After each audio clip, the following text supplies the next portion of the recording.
Welcome to EduInc, the podcast that explores education in South Africa so that parents can make better decisions for their children's futures. Are there enough adjectives to describe the past year and a half? Big ones like unprecedented seem to have been overused, thus diluting their impact on our day-to-day lives. While the consequences of a contemporary pandemic will be with us for decades to come, some of the initial responses were a drastic shift from normal to a new normal. One of these was schooling, which saw a boom in work dumps, video teaching, and remote schools. And one of the important things that all of this has shone a bright light on is the advantage small, nimble, and innovative schools have in being able to rapidly design, deploy, test, and iterate hybrid solutions that work. Yet this is only one of the myriad differences between large and small schools. It's not unusual in this day and age for parents to enroll siblings in different schools. It's a reflection, in fact, of the world today and how we expect to be able to customize individual experiences. Today, we're exploring this topic with parents who have chosen not to enroll their children in the same school. Instead, they decided on two very different schools, one large, well-known and private, and the other with very small classes.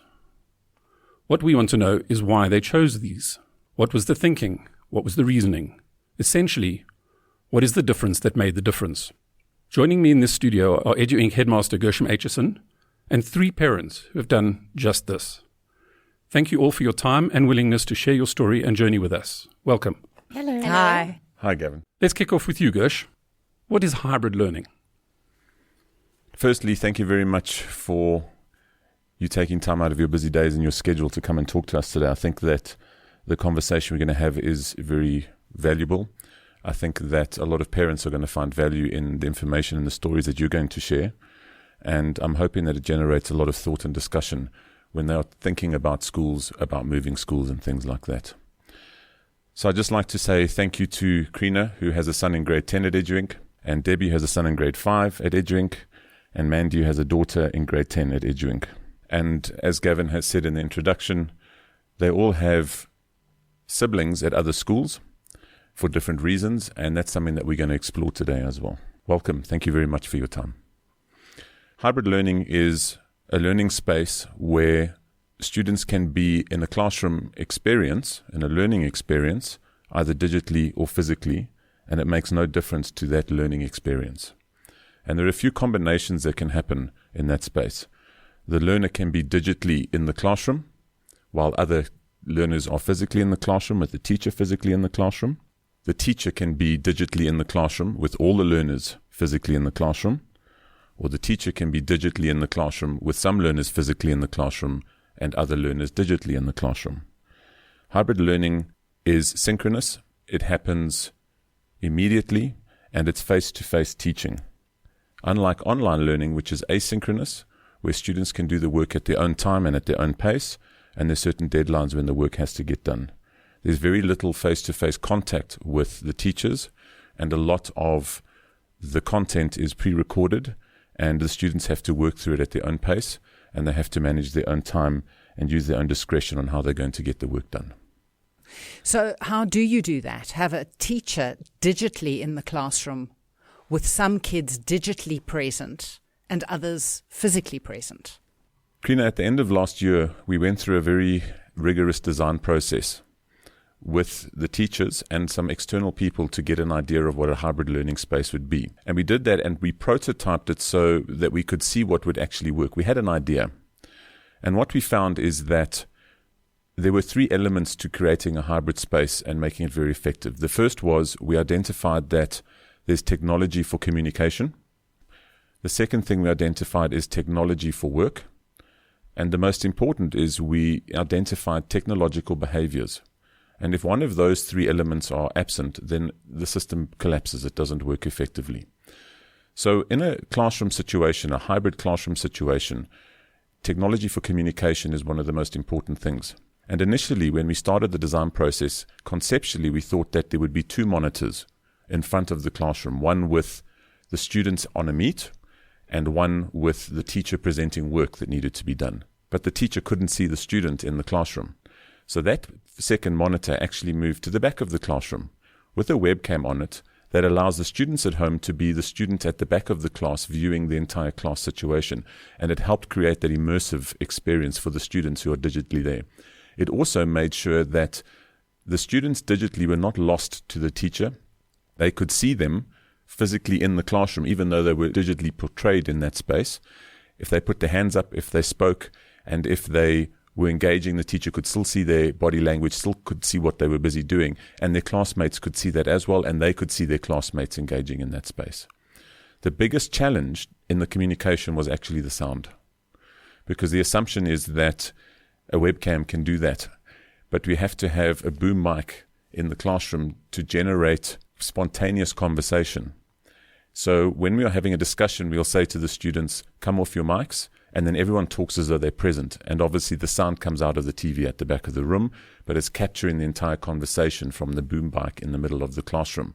That was one of the biggest barriers to effective communication and that immersive experience in that classroom. So how do you deal with distractions of social media for those students not physically in the class? So that's where the digital behavior or the technological behavior is important. And we can't essentially do that. If a child has got another tab open, yes, the teacher can see it on their eyeballs, literally, because it's reflecting on their eyes, or that they are distracted in the classroom. And we've all been on meetings where we can see where someone's checking the emails and not engaging. And that's part of why cameras on is important in the digital space. We need to see what you're doing so that you're engaging. You can't just switch off. And another thing that we do to get your mindset right is that the kids wear their school uniform if they are digitally in class, because you're still in class. You just might not be physically in the classroom. You're still attending class. So it's more about teaching them how to have the self-discipline to not do that, and encouraging them, as is expected at EduInc, to be engaged in the classroom discussions, etc. And if a teacher sees the child not engaging, they will address them and say, you know, if your son was online, Sam, what do you think of that question? And ask them to contribute. Having them at the back of the class and in the teacher's face like a normal student encourages that participation, because the teacher can see when they're not engaging. Thanks. My son moved to EduInc last year because he thrives in a small class. We found that the large class in the large private school wasn't working for him. And we're enormously grateful that he has moved, not just because of the smaller class, but because the online school from home program at EduInc has been amazing, because he has been following his timetable from the very first lesson to the last every single day. My other child, who's at the larger private school, gets what I guess you could refer to as a work dump. So we pick up a pack of work at the beginning of the week. He has 1 or 2 or 3 Zoom calls a week for half an hour, and that's the extent of their face-to-face teaching. And the rest of the time it's either videos or we're required to sit with him and work with him. He is young, so I don't expect him to be online all day. I think he'd find that very hard. But it's been very interesting to see the contrast between the two. And as I say, we're very grateful that our older child has the ability through EduInc to be in his classes, following the timetable, face-to-face with his teachers all day. And he hasn't missed a thing other than the distraction of the tech. But that's something that we're working with him. And I think they have to learn how to handle technology anyway. So if nothing else, this is teaching them that as well as everything else. I think there are a lot of adults who are facing the same demons Absolutely. as your grade 5 son is, and that is managing the tech and the distractions of YouTube or gaming in the workspace from home and getting the job done. I don't think it's student only, and I think it just highlights how important the technological discipline is, because I feel, and I don't know how you feel in your different workspaces, that the new normal is an expectation that you are able to work from home, that you are able to self-manage and to do self-discipline. And even when COVID's finished, I don't want our students to lose the skills that they've learnt in doing this. It is unlikely that even at university level that kids are going to be 100% in class. I see it as where the future's going, and I think the world of work is moving in that space as well. Well, interestingly, Nedbank has just announced that they're going pretty much home. You can go in when you need to, but their entire banking, other than the customer-facing people, are going to be working from home. So if they haven't got those skills, they're in trouble. At least our kids are getting them early, because as you say, it's not going to change. And I think what's important in that space too is that it's structured and it's intentional. It's not just, rigid, bashing them on the head. It's an understanding of personal growth and the EQ development, which is important as well. Yeah, absolutely. I think just to build on what you were saying, I think this is the way of the future. And certainly all my work has moved onto a virtual platform. And we are very structured and intentional about how we engage. And we talk about distractions before we engage in a meeting. In fact, it begins before we're even in the meeting. Hence my question earlier, how do you deal with distractions? Because I don't think distractions are limited only to our children. But I think that was really interesting to hear what Debbie was saying about a work dump from a larger private school. Luckily, the other school that we were involved with was very good at online schooling when they eventually got it online. But it was the peripheral issues that were very distracting that I didn't feel that the school sufficiently engaged, and certainly not for my son, who's so easily distracted. So I think it becomes less a process of, on the virtual platform, there's no one size that fits all. And when you have a child who doesn't tick a box of a mainstream, very driven, wants to achieve, takes initiative, will do whatever is required. When you don't have that in your child or in the person with whom you're holding a meeting or engagement, you've got some challenges on a virtual platform. And so that's why I asked the question about distractions, because that's real. That's as real in any virtual context. So I think that's really important. And I think that's, one of the elements of difference that makes a difference for me is the personalized approach, seeing an individual as a unique individual and what goes with that. And what goes with that in terms of learning and what's going to make it easy for that individual to learn and access the learning. I had an interesting conversation with somebody who matriculated last year, and in talking about what EduInc offers, and adults have a different concept about what individuality and individualism and the promotion of that. We talk about giving a child individual attention. And it was interesting getting the feedback, because students seem to find that the individual concept is not about we seeing them individually, giving them individual attention. It's about them being able to be individuals in a safe space and explore the different phases and things that they're going through. So it's about not having to fit into a box and being forced to be something that they're not.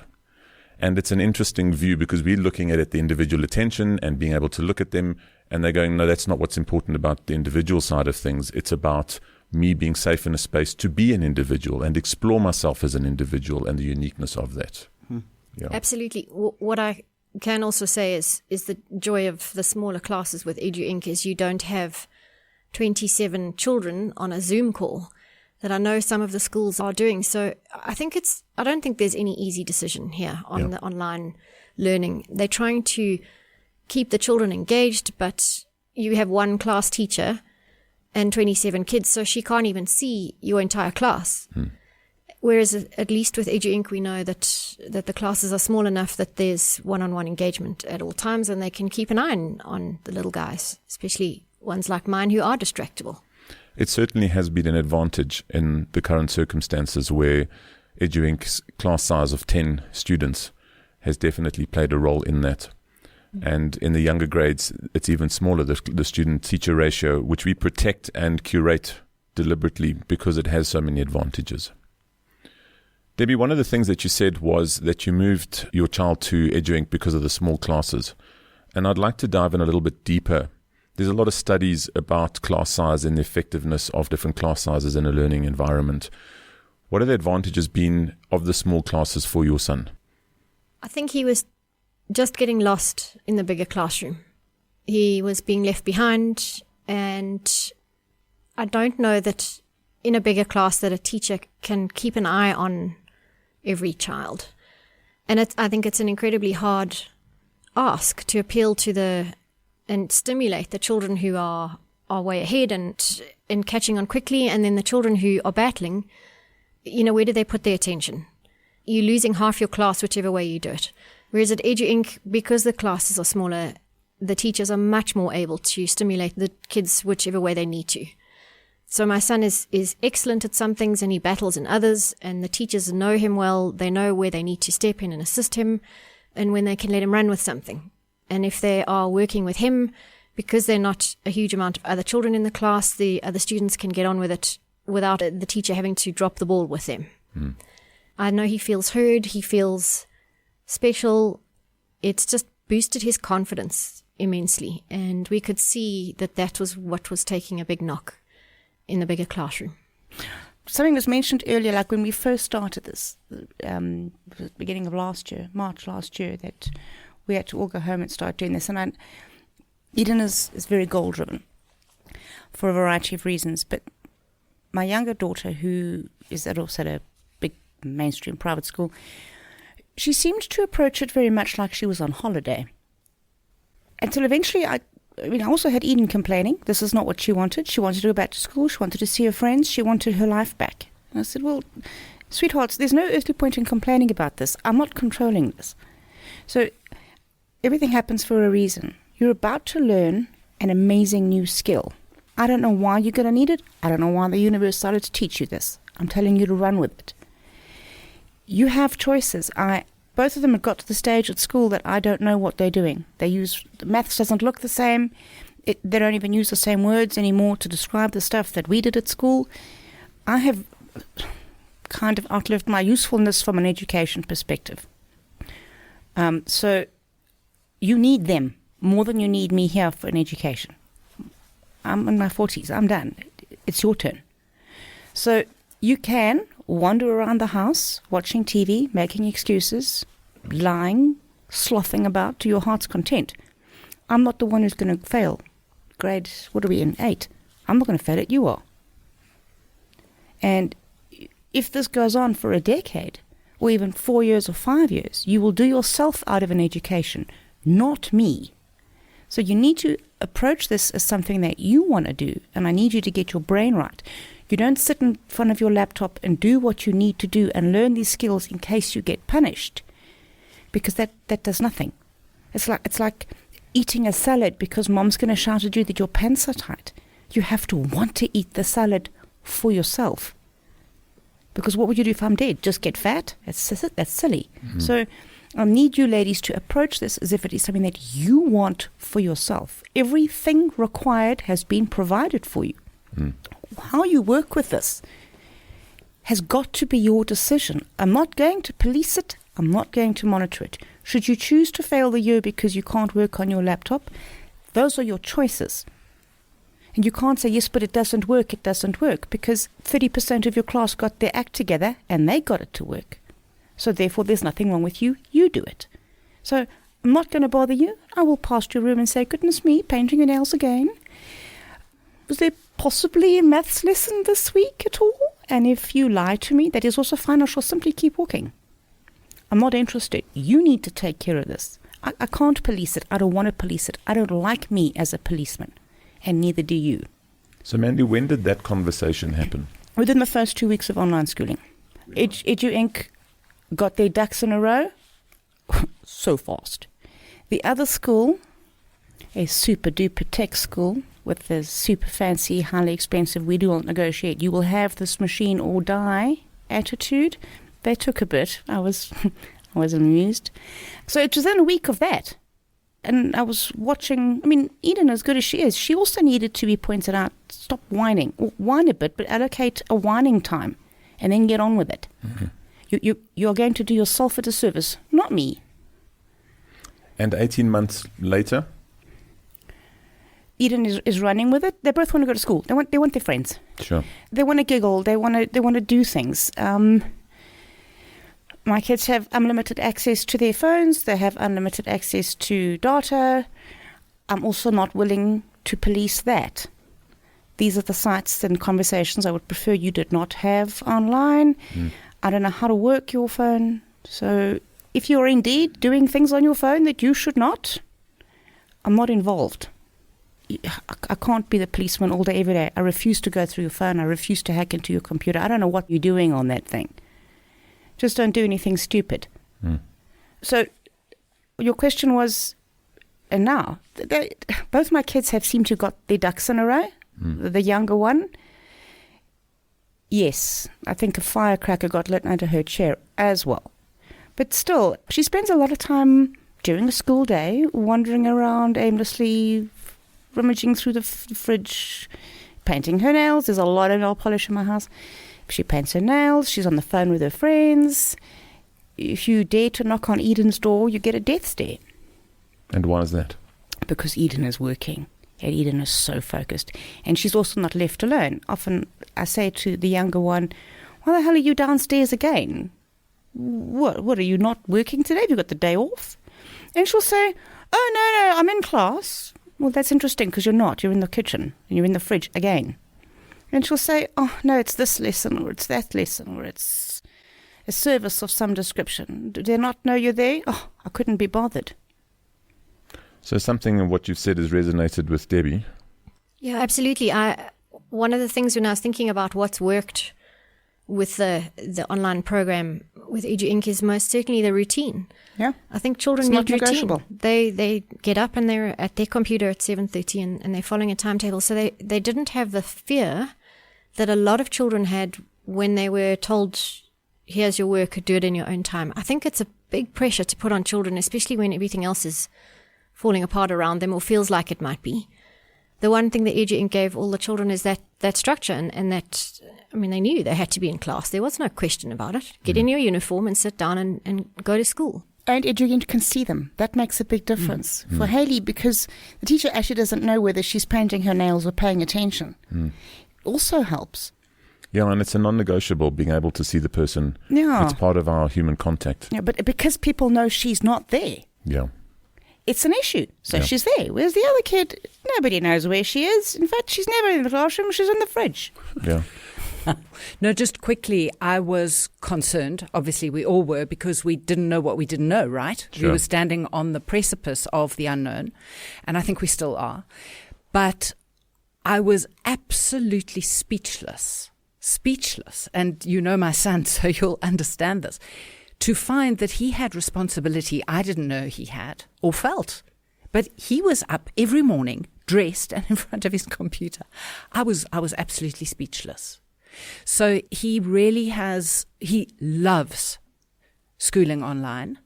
He sees all his friends as much as he needs to for him. He does still want to see his friends and he seeks social contact in person, but seldom. He's thriving. He is thriving. And the one time he was not online when he should have been, I was notified. So there is a systemic approach at EduInc that we are all aligned. And when there's misalignment, I know about it immediately. And so we work together. It's phenomenal. That works. It's brilliant. And because of that, as much as possible, I said I'll try and make it their responsibility so I don't have to police it.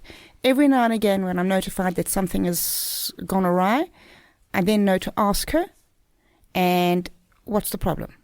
And every time this has happened, it has been a legitimate thing. Well, that's great, because if somebody hadn't phoned me from your school, I wouldn't have known you had a headache. Would you like a tablet? Because I'm not even, quite right, they take over their own lives. It's fantastic to see, and I explained that whole concept in the other day. We want our children to be dependent on us forever because we love them. And at the same time, the first time the little tot washes her hair by herself, you're so incredibly proud that she can. But there's a sense of loss that I no longer have that job. And it's the same with everything. It'll be the same the first time somebody gets a driver's license. It'll be, oh my God, I'm so proud of you. And that is one more point where I become redundant. So I'm loving what I'm seeing. And I love the fact that I'm only notified that Eden is actually in her bed not feeling well, not at school, because the school notified me that she's not online. Maybe it's not supposed to be like that. I don't know what anything is supposed to be like anymore.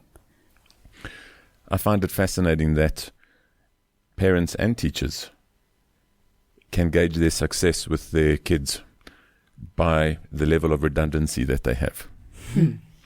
in terms of how they think, how they engage. And I think that if you're feeling redundant as a parent and if you're feeling redundant as a teacher, it means you've done your job properly. Oh, thank God. I need to hear that, because I think at the moment all I am is transport, and I've got my 13-year-old telling me that I drive badly. Mom, there's a flicker for this. I think the redundancy kind of stops at the ATM, because I think they'll try and have you as the ATM as long as they can. Oh yeah, I'm still skills, a walking bank card, but I've managed to shirk that duty as well. So. We've spent some time talking about why you've stayed with EduInc over the last 18 months during the pandemic. But what I'm curious about is why you decided to take one of your children to EduInc before this was even on the radar. I think the mainstream private school clearly was not working for my son. He is not mainstream in that he is not a self-driven, high-achieving. I think he is, but not in the way that many children are. And so he was lost. He was in a very desperate place for him. And my husband actually suggested that we have a look at alternatives long before I wished to, because I really believed that we were in a Rolls Royce. Eventually my husband turned around to me and said, what is the point of putting our child in a Rolls Royce if actually he needs a Beetle, and he'll really get a lot out of a Beetle? And then we started looking, and I think when we made the leap, it was a leap of faith. I did a lot of research. I did as much as I could, and there wasn't enough. There was never enough.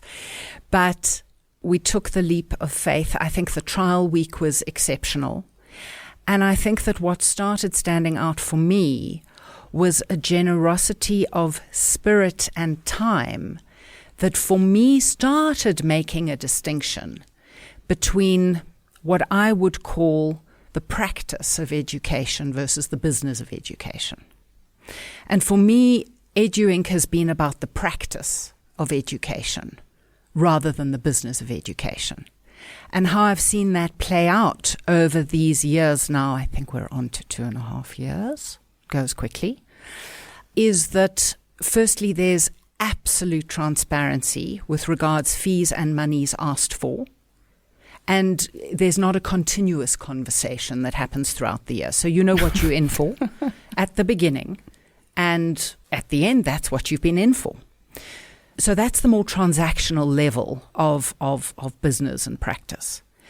But for me and for us, what's been far more important is that there's been a distinction in my own experience and my own family's experience. And everybody's right, but only partially. And this is my experience only. But this is the difference between values that are espoused and values that are lived. And for us, the values that are spoken at EduInc are those that are lived. We're in the practice of learning and teaching, not only for the child, but also for the parents. So I've been learning. I've been learning about different approaches to parenting. And I also just love, and this is something EduInc shared with me at the very, very first meeting we had with Gershom and Jackie, was the IQ, EQ, and AQ. And what I remembered by the AQ, so you've got your IQ, that's the teaching, that's the thinking stuff. You've got your EQ, that's the feeling stuff. But actually, the tacky hits the tar with the doing stuff. And that's the application stuff. That's the accountability. I think of it as accountability quotient. And actually, for me, that is what is going to help prepare my child for the real world and the world after EduInc. Because you can do the thinking, and you can do it in a Rolls Royce. And you can do the feeling, yeah, you can. But the actual doing where the tacky hits the tar is in the application, and then the accountability and the consequence management, and what is a deal and what is a sanction if the deal isn't kept. And all of this is life. This is what's going to help beyond EduInc. You know, if it's in the afternoons and the evenings beyond EduInc, because life happens, or if it's after matric. This for me is a very, very important distinction. So, did you trade the Rolls Royce in for a Beetle? So that was, and actually didn't give it much thought. Was I going to say that? And then I was just saying it. That's true. But I really did believe, and I mean, these private schools are for the world, right? The extracurricular wall-to-wall, the wall-to-wall subjects.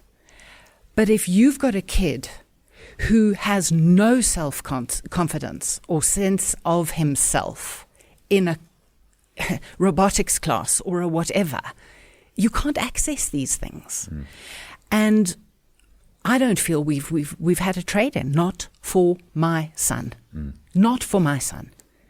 And so therefore I think it's twofold. I think that the half of it is the school, but the school has to be able to adapt to the child. And my child is now in a school that sees him as an individual, empowers him as an individual, actually gives him a voice, and then listens. And it's not just yourselves as heads, but it's the teachers. It's the teachers with whom we've engaged. So I think this is what pads out the Beetle and makes it a Rolls Royce, actually. Because for my son, he's now in more of a Rolls Royce than he was before. Yes, I would agree with that. I think it's one of the things that Debbie had mentioned and you're mentioning now as well is having a voice and the teachers knowing your child. You've also spoken about their confidence levels. And I think it's about showing an interest in another person. As soon as you show an interest in another person, you're validating them and you're seeing them and they are going to be heard. And that's what people need, because as soon as they get that, the confidence, I am a person, I have something that's interesting, I'm unique in my own way. And I think it's in exploring that interest in somebody else that we can create confidence. And it's not just in children, it's within your peers, it's within our social circles and things like that. And I think that's where genuine kindness and caring come from as well, is showing an interest in somebody. I have to say that one of my best experiences with EduInc is when I collect my little boy. He's one of the youngest in the school, and almost every time I've been on the campus, the older boys are greeting him and saying goodbye and saying, let's play soccer tomorrow. And there's so few schools where the children treat each other with respect like that. The competition, especially in the all-boys private schools, is massive, and it starts very young. And my son is not a competitive child, not in that way. He's a kind and caring kid, and he just didn't fit in from that point of view. So to go to a school where he feels embraced and welcomed and part of the team right from get-go, and he isn't put down because he's the little guy and he has to earn his stripes, it was such a refreshing thing for us, and it's made him blossom. He is confident, he's happy, he skips onto that campus, he chats to everyone as if he's been there forever. You know, he's a very happy child in a very happy space. And wherever your children are, they need to be happy. My youngest child is very happy where he is in the other school. We love it. It's a fabulous school. It just wasn't the right school for Ollie. And I think that's really important, is to look at your children and pick the right school for them. Don't put them through 10 years of hell because you believe it's giving them all of the right things, because often all it does is knock their confidence. So they might walk out with a matric, but they go into university and fall apart, or they have lifelong issues with their self-confidence. I think in the end, all kids just need to get through school as far academically and do their best they can. The best thing you can do for your children is put them in the environment that makes them blossom and gives them the confidence they need, because that's what life's all about. Not all schools are created equal. Choosing the right school for your child is one of the most important decisions that you as a parent can ever make. Education Incorporated is a registered private school in 4 ways, with very small classes focused on academic excellence. By prioritizing the best interests of our children, we guide them to become the very best version of themselves. Visit educationincorporated.coza and decide if our vision and values match your aspirations for their future. Education Incorporated. Make the change. Creina, you made an observation that you perhaps didn't notice that you should be considering an alternative school. I'm curious to explore that. Mandy, when did you go, this isn't working, we need to look for another school? What was the thing that alerted you to one of your children not being About a happy year there? before I moved Eden, I started to acknowledge that this was a bigger problem than I could control. And, it was low. It took a while to notice that she didn't smile anymore. That happy laughter which used to ring throughout the house didn't happen anymore. I mean, at one stage, these fancy private schools, they allocate you a whole 12 minutes once a term to chat to the teacher. 12 if you're lucky. And I, in fact, stopped bothering to go. And so the teacher cornered me one day and said, Mandy, you've missed your appointment. And I looked at her and I said, I'm aware of that. I'm very busy. Can we do this next week? She said, absolutely not. I allocated those days for it. So I think it was exhaustion on my own part. I just said to her, you know what? I can't be bothered to make that appointment if I'm honest. She said, why? I said, because you're going to tell me for 10 minutes that my child is crap. And I already know that. And I walked away. And then I thought, oh my God, the fact that I've even said that, we're not in a good space here. I feel that. This is what I feel the teachers are saying. She didn't want to go to school. She hated every part of it. She stopped laughing. She stopped smiling. She started to become mean and aggressive at home. She started to refer to herself as stupid and as worthless. And I fought the good fight. I kept going and I kept going. And then I kept mentioning to her, I'd like to look at other schools. I'd like to look at other schools. And she refused. She wanted to stay there. And it was actually a year later, she came to me and she said, I'm ready. Please take me somewhere else. So I started the quest and somebody else recommended EduInc. So I went for the meeting and I liked what I saw. My initial thought was, great, these people will fix what the other school have broken and then I can send her back. And I was quite pointedly told that we don't fix them so that the other schools can break them. That's not what we do. Do you remember that? Not at all. So, not something I would have said. Not at all, no. So I said, okay, all right, well, it's my concern was that it was little, that there were not a lot of kids. Eden was a sociable child. She was a busy girl. She liked sport. But she disintegrated, and you don't see it. It's subtle. And then you think, but hang on, last birthday, when you looked at the photographs of last year's birthday, there was still a twinkle in her eye, and now there's no twinkle. She's not the same child anymore. So anyway, so we do that. And at the same time, I'm having conversations with her current school, or the fancy big private school she was at, about some of the marks that I'm seeing coming through. And nobody seemed particularly interested. In fact, I think the clincher was when one of the heads, I said, what do I do? Where do I go from here? And she flapped her hand at me across the table and said, oh, God, I don't know, give her more drugs. I will never forget that day, and I knew then I was taking my child out. How do you just say to me, oh, we don't know, give her more drugs? Get a tutor. I said, I'm doing that. I'm looking at another 40 grand a year alone. What did you people do with the 120 I already gave you? I knew then the conversation was over. So at the same time, Eden was now at EduInc for a week, and they gave them their fancy books with the colours on. I think you need to reintroduce that, with all these lovely pictures. And after I fetched her from school, I went to a coffee shop because kid number 2 was doing dancing and I needed to lurk for an hour with Edie. And what does the child do? She whips out her fancy colourful book that she'd got that day on day 1 and showed me the maths that she did. I nearly fell off my chair. I still said to her, who are you? Since when do you ever show me anything? And since when are you ever excited? And that was the time I knew. I didn't know whether or not to use your analogy, whether it was a Rolls Royce or a Beetle. I'd already figured out that option 1 was looking rather more like a donkey cart than I was willing to accept. And at this point in time, I didn't care whether the other one, what it was. I just knew that my kid had to go there because she smiled at me for the first time in 6 months. And if she's happy, you can do anything in an environment that you are happy. But you can be in the best possible place with all, she said, all the toys and the bells and the whistles. If your heart is not there, she will not achieve. I was told straight to my face, your child His ADD is so bad, she's uneducatable. My child gets merit certificates for academics from EduInc. There's nothing wrong with that child. It's nowhere near stupid. But that's what I was told. Eden's been with us for 5-6 years now. She got to you at the end of grade 5. In fact, she flat refused after her November trial week to go back to the other school, and I informed her that she needed to because she needed that worthless document called a report.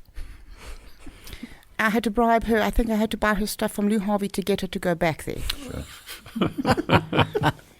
Actually, that started a rather expensive addiction that we all fell prey to, I must be honest. I'm not allowed to go Life there lessons anymore. for parents. Yeah, I'm actually forbidden to go to that shopping centre anymore. So one of the words that, there's two concepts that have been thrown around here that I'd like to just clarify a little bit and get your input on. The first is you're referring to mainstream schools. Mm-hmm. And, you know, I describe EduInc as a mainstream school that is small because we are doing exactly the same as the big mainstream schools. So, Debbie, you want to add something to that? I do. Oliver is also ADHD, so he was finding a large classroom difficult. And their only solution was to add on extra. So he had to then have I think they call it the middle room, where he goes and he gets separated from his class to get extra, because they just needed to take some of the children out to give them the attention they needed. And then he had to have speech therapy. And then we had OT, and we were looking at a remedial. And ultimately, when we actually added all of that up, it was eye-watering. And it was making him feel different and stupid and everything, all the things that come with it. And in a boys' school, all the other boys start to comment on it, and it starts to knock their self-confidence. So when we were looking at options, the only option we were presented was remedial. But my child is smart. He's got a high IQ. He just needed a different way of being taught. And that's where EduInc just stepped in, and they fill that gap beautifully.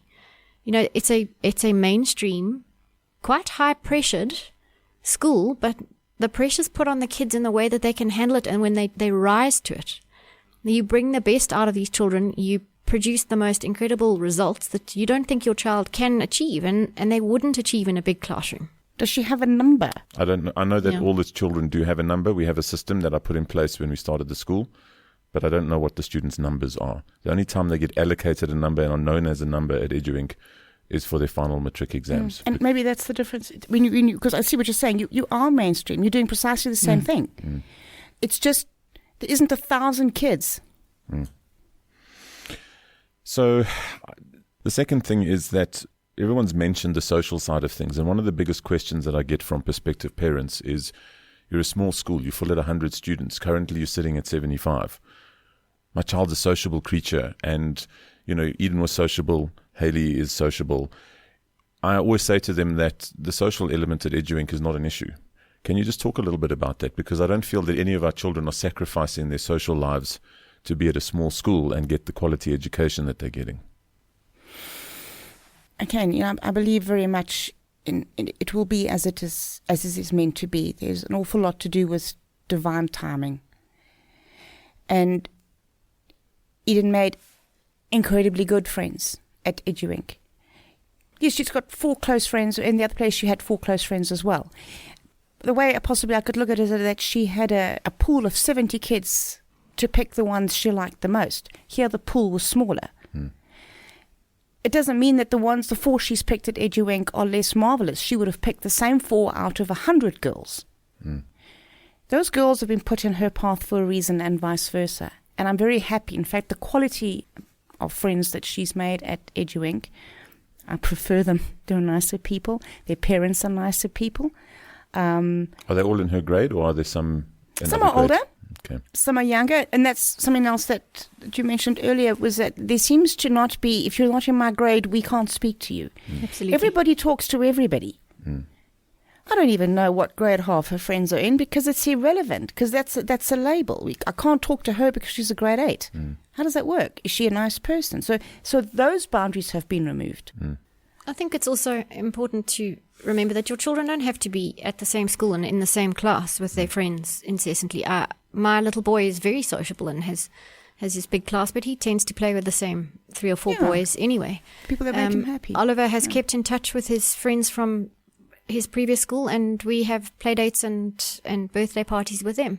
I don't think it's that relevant, that objection. I do think that at EduInc, the children definitely all interact with each other. So you're not, Oliver's in a class of 2, which might have worried me, except that the next class up has another 5 little boys, and they all play together, and then they play soccer, as I said, with a whole lot of the kids there. And I love the co-ed side of things. We come from his previous school was an all-boys school, and I think it also takes away that competition and the aggressive nature that sometimes arises with all-boys schools, and he's learning to interact with girls, which suits us because we have 2 boys at home. And the social, it's never been a problem for us there. He's very happy to chat to the children of all ages and get on with them. I think, in fact, Eden is his mentor with his orientation, some of the work that he has to do. Yes, she is. So She mentioned that this morning. So he's engaging with a grade 10 girl and having to... Absolutely. Yeah. You know, that whole social thing, it comes up in the beginning as a possible impediment. Yeah. The same thing, EduInc does not offer hockey. That's one of those things. You don't stay at an institution because they have hockey.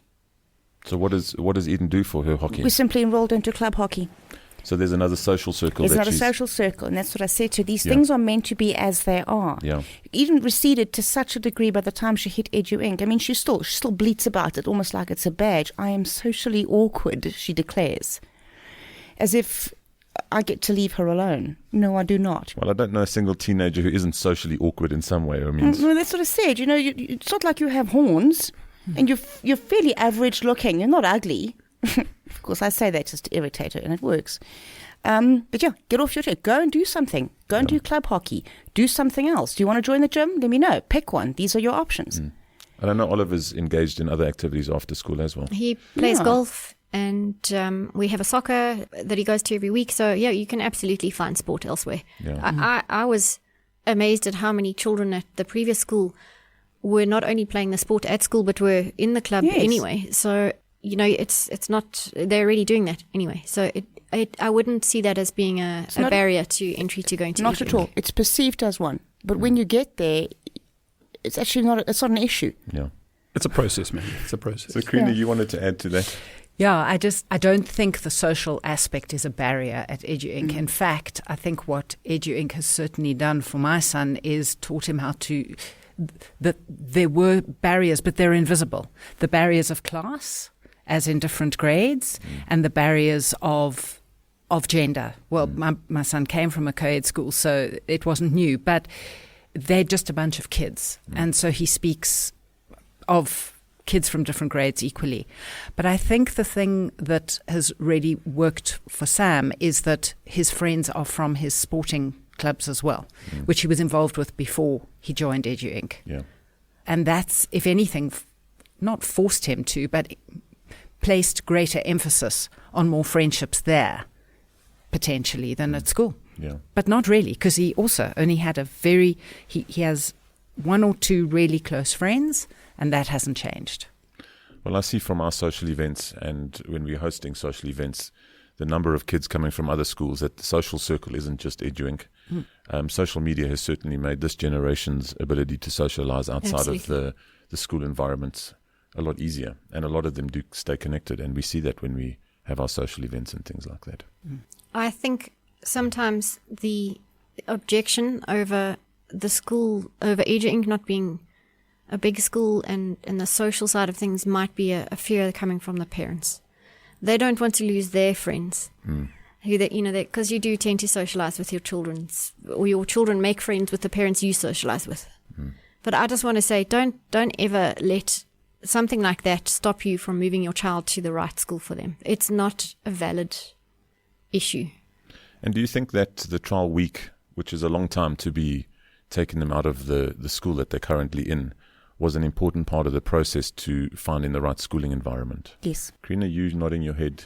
Absolutely. I think it was. I think not only, coming from a systemic perspective in my answer as well, not only for Sam, but also for us and for our relationship with yourselves and the school, the teachers, the whole, it's not just the child. And at what point during the trial week did you know that this was going to work? Was there a specific point for you? For Sam? I think for us it was in the way you guys handled him in the exit interview, to be honest. Okay. And the way we engaged in the exit interview. I just thought, wow, this is different. And for you, Debbie, was there any specific moment that you knew? I think it was more that the novelty didn't wear off. Some children want to go just to check it out, but within a day or two they're saying, no, I want to go back to my friends. And he just slotted in. He was just, he came and he also almost didn't want to go back. And he did his trial week as a grade 3, so he was coming in and sitting with the grade 4s and 5s and getting on with it there, and he was still feeling comfortable. Yeah. And Mandy, for you, was there a specific moment, if you recall? Day one, she came home, I told her, whipped out that book that she'd been given, and she was so utterly delighted to not only show me, she did actual homework voluntarily. I was speechless. I couldn't believe what I was looking at. And I kept quiet, and then on the Wednesday, I said to her, so how do you feel? Do you like it? You want to make that your permanent school? How do you want? Remember that at this stage of the game, our relationship had disintegrated to such a degree that she didn't speak to me at all. So the fact that she was actually willing to have a conversation in the car with me was unusual. Normally she did not speak. It really, her unhappiness everywhere had infected everything. And she said, I like it. I said, would you like to stay there? Would you like that to make it your permanent school? And she said, yes, I don't want to go back to the other school. And I said, no, I fully get it. I need you to think carefully. I can't hop and pop you in schools across Joburg. So I'm quite willing to make you happy, but I need you to be sure that this is what you want. And she said, I like it there. I'm not going back to the other one. Then I had to break it to her that she had to go back for, I think 2.5 weeks. And as we've established, that became quite a costly bribe. Well, look, I have such an enormous assortment of Lou Harvey. Oh, and those Adidas, what was those superstars that were out? Cost me those. That was the most expensive bribe ever. And it was the best money ever spent because she's happy. Yeah. And that's all that was required. Yeah. Yeah, and the joy of a full week's trial is it takes the huge anxiety out of that first day when you're really starting, because you're going for a week, so you can handle that. It's not too scary. And then by the time you go back again, you know what to expect, and you've made a couple of friends, and the way EduInc handles it and welcomes the children and makes them feel comfortable, it just takes the stress out of. I mean, it's always stressful anyway, but it's just not as terrifying for them. But by day 3, it's also something that they are now familiar with, so they get to settle into the routine. Yeah. It's not, okay, well, this is one day and I'm like the star of the day. By Wednesday, you're just another body in the building. Yeah. And so they get to try it on for size properly. Sam ultimately made the decision. Yeah. I think that's important. And I tried really hard to scare him off in that exit interview. Yeah, I picked that up. But you didn't. You hooked him. That was the plan. I make 2 promises to the students, and I think you'll all remember those promises because I make them to the parents as well, that I'll always be honest, even if it means sometimes I can be quite abrupt, because it's in everyone's best interest to be honest. I think that's where the transparency comes from, and I think it's the foundation of building trust. And I think every student at EduInc knows that, even the little guys, if you ask Ollie, Mr. Aitchison will always tell me the truth. And the second promise I make is that they're going to work harder than they've ever worked in their lives. And it's not just academically, it's on themselves as people. They're required to reflect on how they interact with other people. They're responsible not just for their work, but for who they are as human beings. And it comes back to what you said about the values being enacted. The students know what those values are. We model them and we talk about it all the time. Absolutely. Well, thank you very much, everyone, for sharing your personal stories and insights.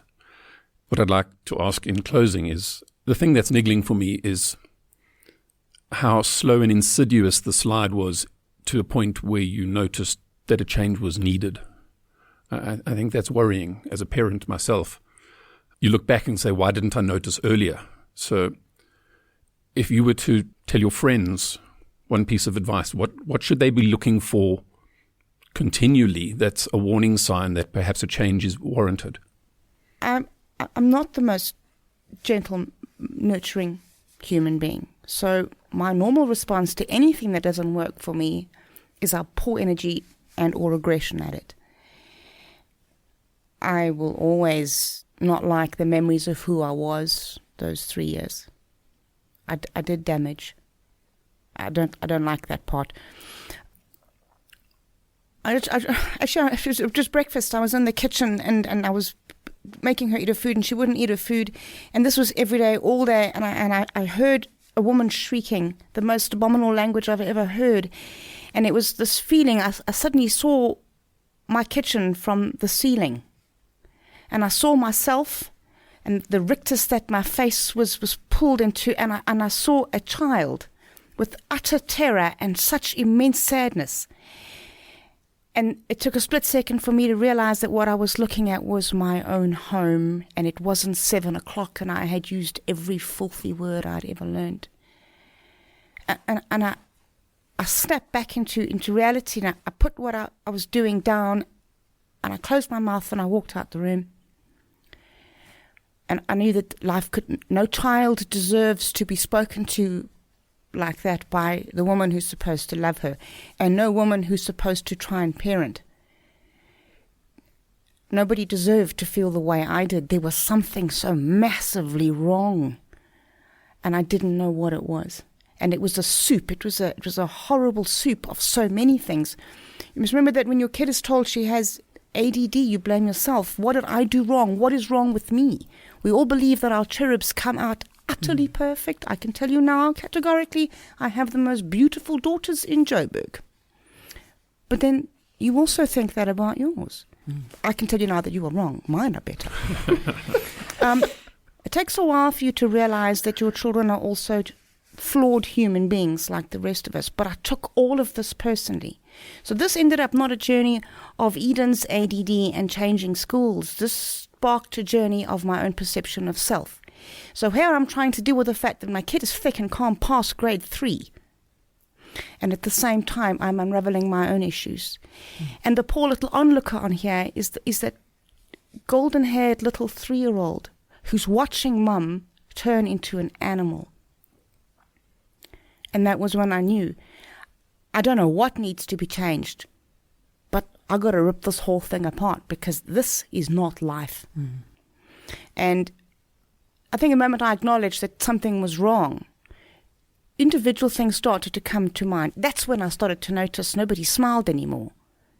I didn't smile. I didn't want to be in the room with them. I didn't want to fetch them from school. I didn't want her in my car. I didn't want to be around her. I didn't want to be around anybody. And that's when, I think once you acknowledge something, the lights start to go on. And then just after that, I started to notice what was happening with the marks. I wanted to know why I needed to think, oh my goodness me. I had to make the appointment with the school. I had to say, hi, sorry, is Eden on the repeat the year list? And I had the headmistress say to me, goodness gracious me, what on earth are you talking about? Why am I pointing this out to you? This is what you do. And it was the same week that Eden had said to me, Mom, I'm ready to move. So everything sort of spiraled at exactly the same time. Everything came together in alignment at exactly the same time. It was amazing. And that's what I thought, man, if this is not the right thing to do, I don't know what is, but I've got to jump into the sea. And if we swim, we swim. If we sink, we sink. It's just better than what I have. And that's how it worked. I have some closing words on that. You've triggered something for me. Thank you, Mandy. I think that one of my personal strengths is tenacity. It has a gold, but it has a shadow. And I think it was my tenacity that kept my son where he was before for too long. And it was my tenacity that this is going to work. We'll make it work. We'll find a way. Because when I actually listened to him, and he was can't even think about it. He was a heap saying, please, I can't go back. This is why I can't. Yeah. So it's not easy to, I think we always obviously want the best for our children, and when they're very small, you plan out their futures, and you're always so excited to either be able to afford to and to get your place in these wonderful private schools. So the decision to move your child is a big one. But I want to just say to people, don't get pulled into the it should have, could have, if we just stick it out, it's going to get better. Because for some children it doesn't. And there's no shame in moving your child and putting him in the right place. And yes, you might have to drive to 2 different schools. And I know that some people, to contemplate that is very tough. But when you see your little boy or teenage daughter come home with that glitter back in their eyes and smiling and confident, it's worth all of that. I think human beings don't like change. We see that in our kids who thrive in routine and things like that. And I think the biggest barrier to moving schools is the perception that unnamed monster under the bed, the thought of the turmoil and the change. Did you find that the move was half as traumatic as you thought or expected it to be? It was a lot easier than I anticipated. It's got a lot to do with our own conditioning. I also went to one of the snazzy private school things, and you don't leave. We used to look down our snotty little noses at the girls who did change schools when I was at school. That is what you know. You don't move schools unless you relocate towns or countries. So this whole thing about changing schools, and I think you pointed it out earlier, everybody wants to get to a point where they can put their kids in these fabulous private schools. As long as we can do that, life's good. And for who am I to reject that? What am I doing? I need her to be there. I understand the benefits it gave me. I can't do that. And Creina was right. You're tenacious. You stick it out. Obviously, this institution is right. It's my child that's bad. She's the one who's not doing the homework. She's the one that's not focusing. She's the one who's being silly. But obviously, this marvelous institution, and they encourage that. They are always right. They know exactly what they're doing. Just the tone of the paperwork comes out like that. And so you're sucked into it. So how dare I decide that they are not good enough? It's what is wrong with my child. So you do, in the beginning when you do it, you feel like I had to take my child out because she wasn't good enough. That's also something that's not nice to swallow on the way to the therapist. Mm. I can tell you the move was a lot easier once I'd made it. My mind was a hell of a lot easier. Her reaction, particularly to having 5 days there. It wasn't just she got a day not being in that horrible other school, because by day 3, if my kid is unpleasant, wherever she goes is going to be unpleasant. The fact that by day 4 and 5, she loved it and cried because she didn't want the trial week to be over. Mm-hmm. And I tell you, it's the best decision I've ever made. I wish I'd done it earlier. Our experience was different. The school my son was at first tried to assist him and then said perhaps he needs to look at a smaller environment. They were very supportive and they recommended EduInc because they knew that he had the brains to cope with EduInc, which is a mainstream school, and that it would be the right environment for him. So I think as a parent you do have a moment of thinking, are we admitting failure, or is this a failure on our side if he has to move schools? But I think it's something you need to go to EduInc and check out the school and make sure it's the right environment for you. And then moving your child to the right environment is never a failure.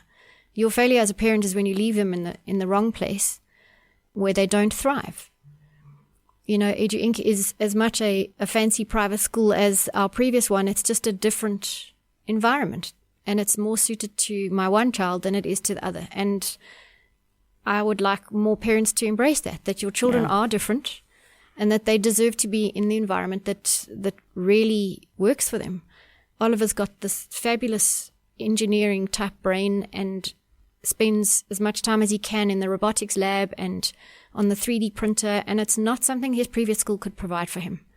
Whereas EduInc gets him and they encourage that. So find the school that suits your child. And if a smaller environment that really understands them is going to be the right school, then go and see EduInc. It's a no-brainer. I can't imagine anybody who would not thrive in an EduInc environment. The only problem is that if you then decided to open your school to take on 1,000 kids, it would no longer be as fabulous as it is now. And maybe the question here is, are children supposed to be indoctrinated and brought up, because it's effectively to a large degree what schools do, en masse like that? Well, it was a previous podcast that we had with Selwyn Marks, who's also opened a boutique-style school for boys, grade 8 to matric, STEM focus, near or just off Call It Drive, Waverley Houghton, I'm not sure, where we discussed this exactly. And it is, the current school systems and designs were for crowd control, getting kids off the street and preparing them for what the workplace and the marketplace needed those students to be. And we live in a world where you're creating your own jobs.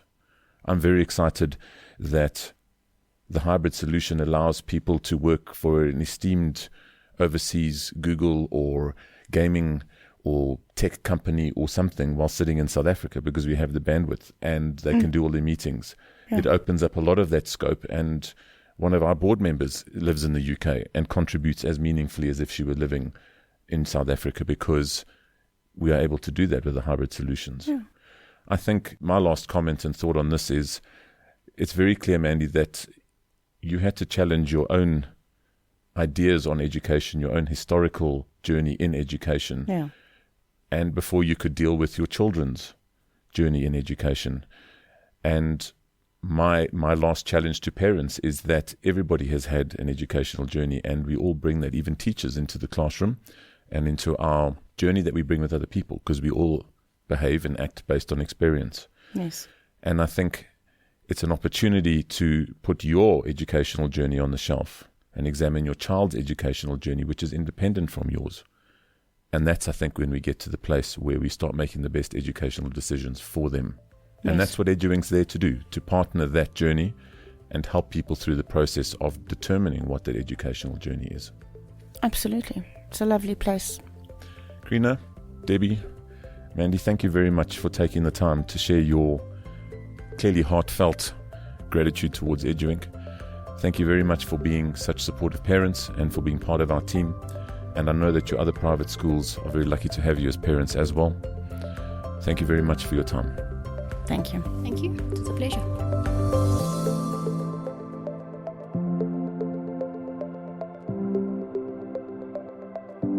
You've been listening to another production from Solid Gold Podcasts.